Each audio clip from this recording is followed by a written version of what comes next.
I've filed for divorce. I'm taking the house and the car. I know it's going to be tough, but you'll need to hang in there. I don't know how much time you have left, but I hope you can push through. It may sound like I'm being kind, but the truth is, my words were as sharp as a knife. His smile in that moment hurt more than anything else. How could he do this to me? Abandon me when I'm at my lowest? Weren't we supposed to face our challenges together? I can't stop crying from the shock of his callousness. Forgiving him is impossible. I'm determined to make him feel my pain, even if my own body is on the brink of collapse. I won't stop. This resolve marks the beginning of my new path, a quest for revenge. My name is Anna. At 45, I dedicated my life to caring for my family as a devoted housewife. I used to savor each day with my husband Tom, just like we did in the early days. We met through a friend's introduction. Tom has always been the life of the party, effortlessly connecting with everyone. In the beginning, when I felt a bit nervous, his warm smile reassured me, and I quickly opened up. Our time together was as sweet and colorful as candies, so enchanting that I'd lose track of the hours. I genuinely longed for even more moments with him, and perhaps he felt the same, cherishing our time together. It's hard to fathom now, but our love was once so profound that we promised to marry. Living with him felt like a dream come true. Each day sparkled with joy, and I believed we would always share smiles and happiness in the future. As time passed, Tom began to change. It seemed like the stress from his job was wearing him down. To be honest, his salary isn't particularly high. He didn't pursue any specialized qualifications in school and doesn't have a strong academic background, which has limited his career options. I've suggested exploring new job opportunities a few times, but he always responds with a hesitant, "I'm good for now." While I'm working full-time and we're managing financially, I can't help but worry about the future. What if we decide to have a child? Or if I fall ill and can't work? To ease my anxiety, I made a suggestion. "Tom, my company is short-staffed in administration. You don't need any special qualifications, just the basics. Are you interested?" I had recently learned about an administrative opening from a friend in HR and thought it might be a good fit for him, perhaps even a chance to improve his difficult job situation. However, his reaction was unexpectedly cold. "Why are you making decisions about my job without consulting me? I chose this job myself. Are you implying there's something wrong with it?" I was taken aback. I had only made a suggestion with his future in mind. Why was he so upset? "I'm sorry if my suggestion upset you. I just noticed that your current job conditions seem quite challenging. I thought this opportunity might offer a better situation for you." I genuinely made the suggestion because I cared about him, but it didn't seem to be received that way. "Just because you're my wife doesn't mean you can interfere in my career decisions like you're a stranger. I have my own ideas, you know." As he walked away, I whispered to myself, "A stranger." That word struck a deep chord. I am his wife, part of his family, yet his words and attitude felt anything but familial. It felt as if a growing rift was widening between us, and it was happening all too quickly. Tom had also been difficult with my family. My mother is genuinely kind-hearted. Whenever I was away from home for work, she would regularly come over to clean and prepare delicious meals, leaving them in the fridge for us. It was her way of checking in, of showing she cared. I was always grateful and often invited her to join us for dinner. Lately, though, Tom seemed increasingly irritated with her. When he came home and found her in the living room, he would snap, "You're here again." Both my mother and I were taken aback by his harshness. It made me question my relationship with Tom and our future. How could we bridge the growing rift between us? My mother, with a gentle smile, said, "It's all right, Anna. If my presence is making you uncomfortable at home, I apologize. I'll leave earlier today." Her words cut deeply, especially knowing how much she had sacrificed to help us despite her own busy schedule. "Wait a minute, Tom. Consider how Mom feels. She's always been there for us, showing us care and support. Please show her some respect." As tears filled my eyes, the atmosphere in the room shifted. I couldn't understand why Tom would speak to her like that, especially when I remembered all the times my mother had brought warmth and joy into our home. When I come home after working hard all day, I just want to unwind. It's exhausting to have someone else around constantly in my own space. Can't you understand that? I tried to see things from Tom's perspective, but my gratitude towards my mother made it hard to let go. I didn't believe I was in the wrong. It seemed like Tom was being increasingly stubborn, and I struggled to express my feelings in a way he'd comprehend. My mother said softly, Don't worry about it. If everyone's happy, that's what matters to me," and offered me a comforting smile. Her warm words filled me with profound guilt. That night, as I enjoyed the delicious meal she had prepared, I was overwhelmed with a mix of appreciation and remorse. Honestly, Tom was on my mind constantly. I spent countless nights pondering how to improve our relationship, but a much bigger challenge was on the horizon. At work one day, I suddenly felt dizzy and collapsed. Thankfully, my colleagues acted quickly, calling an ambulance that rushed me to a major hospital. The medical tests felt like a blur as they began. I tried to reach Tom, but he didn't answer.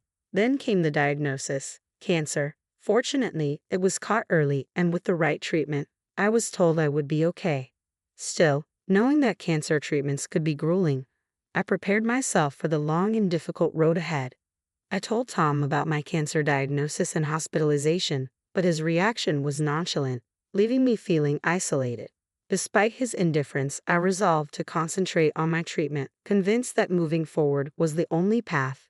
The treatment was far more challenging than I had anticipated, and my health declined swiftly, forcing me to remain in bed for most of the time. Then, one day, in the midst of this struggle, Tom unexpectedly showed up in my hospital room. "How are you feeling?" he asked, his tone casual. "It's been pretty rough," I replied with a hint of sarcasm. "It might have been a bit easier if you had been here." Honestly, I was frustrated by his lack of urgency. Why hadn't he come sooner? His support could have meant so much during these difficult times. Instead of feeling relieved at our reunion, I felt a wave of irritation as I thought about our past. Then, what he said next left me completely shocked. "I filed for divorce. I'm taking the house and the car. I know it's tough, but you'll have to hang in there. I'm not sure how much time you have left, but I hope you keep fighting." "Wait, are you serious?" I exclaimed. "Divorce?" A storm of questions swirled inside me. Didn't we promise to stick together through thick and thin? I always believed that true couples face challenges side by side. Tom's words left me bewildered, and my feelings for him began to fade. I realized I no longer needed him. I would move forward on my own. I'll just forget about him, I whispered to myself. I resolved that he would regret underestimating me. But first, I needed to end our relationship properly. "I understand. I'm sorry for everything. Keep the house, the car, whatever you want. If you need compensation money, I'll provide it. Thanks for everything," I said. Tom looked taken aback initially, but quickly donned a smug smile. "I didn't expect you to accept so easily. I thought you put up more of a fight. Anyway, take care of yourself, and don't bother inviting me to your funeral." As I watched him walk out of the room, I couldn't help but smile. He doesn't realize he's fallen right into my trap. It will be fascinating to see how his life unfolds from here. I reached out to a former colleague from a company I knew. "Hello, it's been a while. I need a favor. Can you help me out?" He seemed surprised at first, but after I explained the situation, he agreed. "Sure, let's give it a try." Everything was in place. The thought of Tom's shocked and anxious reaction made me smile. This new excitement even gave me a boost for my medical treatment. A few days later, after one of my treatments, I noticed that Tom had called me 200 times. The anticipation of his reaction was oddly thrilling. Once I settled down, I called him back and heard his voice trembling on the other end. "Anna, please help me. I never expected this," he pleaded. The sound of his distressed voice made me chuckle to myself. This was precisely the outcome I had planned. On the phone, I feigned concern, trying to sound empathetic amidst his frantic background noise. "Tom, what's going on?" I asked. He took a deep breath and said, "My name's on the company's layoff list. I can't believe this is happening." As I listened to him, I couldn't help but smirk. Everything was unfolding just as I had planned. The person I had contacted was the head of sales at my company. I had requested him to review the business dealings with Tom's company. Initially, he was puzzled, but after reviewing the transaction history, he decided it was better to pursue a different partner. That's why Tom's company had begun reaching out to me. It was time to reveal something I had kept to myself. "You know the rumors circulating about you and the new girl at your company? Everyone seems to like her because she's so cheerful, but there are whispers about an affair. Is that true?" I could hear the disbelief in Tom's voice. "Are you serious? This has to be some kind of joke." His reaction was understandable. After all, who would expect an ordinary employee to have any influence over his work? Surprised. "Well, I'm actually the CEO of this company." There was a moment of silence as I could sense Tom was at a loss for words. It's no lie. This is how we've been living so comfortably. My annual income is around $1 million. Your regular salary wouldn't have been enough to keep up with your shopping habits, would it? The truth is, Tom's spending habits are out of control. The $1,400 allowance he gets from me is essentially like a second salary. Yet, whenever he runs out of money, he sweetly asks, "Can I have a little more?" At this rate, the money he receives from me might end up surpassing his actual salary. Most people might have abandoned such a luxurious lifestyle with him and sought a more stable life. But since I earn $1 million a year, giving Tom a $1,400 allowance each month isn't a significant expense for me. I've always been curious about what he spends that money on. Tom, yesterday was payday, wasn't it? I've always given you extra money on payday, but that might change now. We're not a couple anymore, so it's only natural that the monthly allowance will end with our divorce. I was seething, lost in thoughts about our past. Then, what he said next truly stunned me. "I filed for divorce. I'm taking the house and the car. I know it's hard, but hang in there. I'm not sure how much time you have left, but I hope you keep fighting." "Wait, are you serious?" I exclaimed. "Divorce?" A storm of questions erupted in my mind. Hadn't we promised to always stay together? I had always believed that true couples face challenges together. Tom's words left me bewildered, and I could feel my feelings for him beginning to fade. "I don't need him anymore. I'll move on by myself. I'll just forget about him," I whispered to myself. I resolved that he would regret underestimating me, but first, I needed to finalize our separation properly. "I understand. I'm sorry for everything. Keep the house, the car, whatever you want. If you need compensation money, I'll provide it. Thanks for everything," Tom said. At first, he seemed surprised, but his expression quickly shifted to a smug smile. "I didn't expect you to accept so easily. I thought you'd cause a scene. Anyway, take care of yourself, and don't bother inviting me to your funeral." As I watched him walk out of the room, I couldn't suppress my smile.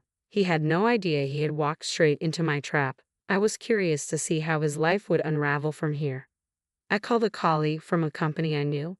"Hello, it's been a while. I need a favor. Can you help me out?" He sounded surprised at first, but after I explained the situation, he agreed. "Sure, let's give it a shot." Everything was set. Just thinking about Tom's shocked and anxious reaction made me smirk. This new sense of excitement even gave me a boost for my medical treatment. A few days later, after my treatment, I noticed my cell phone had accumulated 200 missed calls from Tom. The anticipation of his call was almost exhilarating. Once I regained my composure, I called him back and heard his trembling voice. "Anna, help me. I never expected this. Please." His distressed tone made me smile to myself. This was precisely what I had planned. With his frantic voice in the background, I feigned concern as I responded. "Tom, what happened?" He took a deep breath and said, "My name's on the company's layoff list. I can't believe this is happening." Hearing his words, I couldn't help but smirk, knowing that everything was unfolding according to my plan. The person I had contacted was the head of sales at our company. I had asked him to review the business dealings with Tom's company. Initially, he was puzzled, but after examining the transaction history, he concluded it was better to choose a different partner. That's why Tom's company had been reaching out to me. That was the moment I decided to reveal something I had kept to myself. "You know, there are rumors circulating at your company about you and the new girl. Everyone seems to like her because she's so cheerful, but there are whispers about an affair. Is there any truth to that?" I could hear the disbelief in Tom's voice. "Are you serious? This can't be real. It must be some kind of joke." His surprise was understandable. After all, who would expect an ordinary employee to have any influence on his professional life? Surprised? Well, I should let you know that I'm actually the CEO of this company. There was a pause, and I could sense that Tom was speechless on the other end. "I'm not joking. This is how we've managed to live so comfortably. My annual income is around $1 million. Your regular salary alone wouldn't have covered your shopping habits, would it?" The truth is, Tom's spending was completely out of control. The $1,400 allowance I gave him was practically like a second paycheck. Yet every time he ran out, he'd come to me with a sweet, pleading tone, asking, "Can I have a little more?" At this rate, the money he received from me was becoming more than his actual salary. Most people might have abandoned the luxurious lifestyle and sought something more stable, but with my $1 million annual income, giving Tom a $1,400 allowance each month wasn't a significant burden. Still, I'd often wondered how he spent all that money. Tom, wasn't yesterday payday? I've always given you extra money on payday, but that's going to change now. We're not a couple anymore, so you can't expect that monthly allowance after our divorce. I couldn't help but wonder how he'd manage on his own from now on. Be mindful of the mortgage on the house. It's $2,000 a month. I know it will be challenging, but you need to manage it carefully. If you fall behind on payments, you could end up losing the house. While a $2,000 mortgage isn't a problem for me, it's a hefty amount for Tom. His reaction was one of utter disbelief. He kept repeating, "Really? And that's crazy." What I said was the reality of the situation. This is the outcome of all the effort I put into preserving our relationship.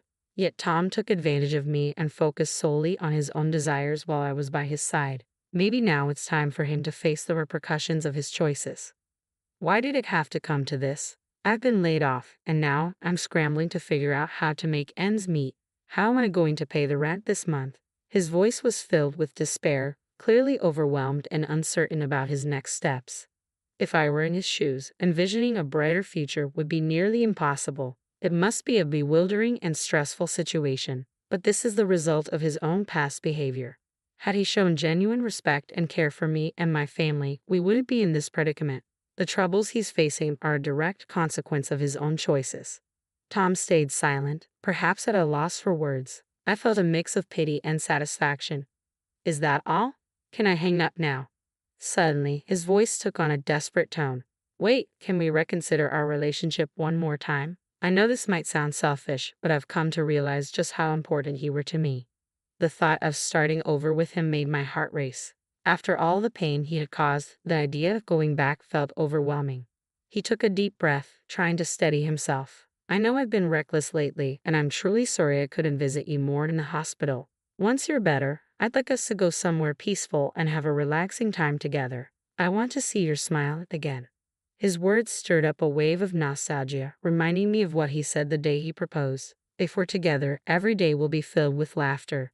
Let's get married and build a happy future together. At the time, I was swept away by his promises and dove headfirst into our life together without much thought. But married life was far from easy, burdened by his reckless spending. I often wondered if understanding him better might have led to different choices. Tom's voice grew softer and more fragile. Anna, I can't imagine my life without you. I want us to face life's challenges together and start anew. Can we give it another chance? His voice was laced with sorrow and trembled slightly. Yet reflecting on our past made it hard for me to fully believe in his words. Stop it. We're done, aren't we? I've chosen a new path, and I can't turn back, I said firmly. I detected a hint of sadness in his voice. He genuinely seemed to wish for reconciliation. But please let me say one last thing. I truly love you, Anna. If you ever change your mind, in the past, I might have been tempted by such words, but I've made my decision about the future and our relationship. I refuse to be swayed by his empty promises. Enough already. Words like that won't change my mind. You have another girlfriend now, right? Maybe you should focus on making things right with her. I knew Tom was seeing someone else, thanks to information I got from his boss. With that knowledge, his declarations of "you're special to me" felt utterly hollow. It was clear he'd say anything that suited him in the moment. It's infuriating how he only reaches out when he needs something and turns away when things get tough. He only asks for help when he's in a bind.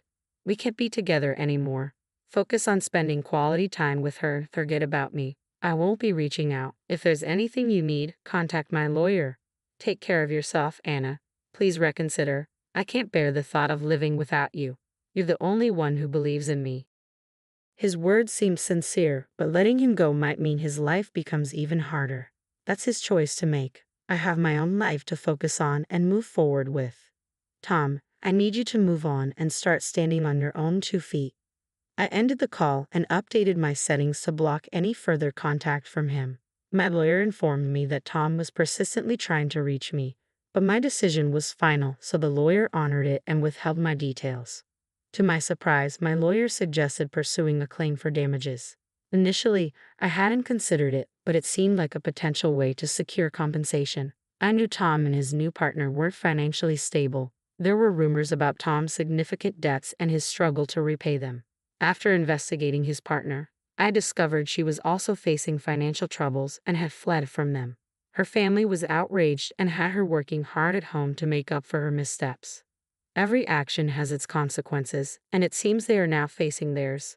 I've conquered the battle with cancer and am fully recovered. The extensive treatment I underwent was demanding, but my rapid recovery astonished the doctors. They called it miraculous. With my health restored, I'm finally free to embrace the life I've longed for. I am profoundly grateful for the unwavering support from my friends who have been a pillar of strength throughout this journey. Now, I'm ready to embark on the next chapter. I'm excited for the adventures that await. When I returned to the office, I found a letter on my desk from the thoughtful sales manager. His heartfelt words deeply touched me. As news of my single status spread among my colleagues, some of them kindly offered to set me up with potential matches. However, even my recent past, I prefer to savor this time on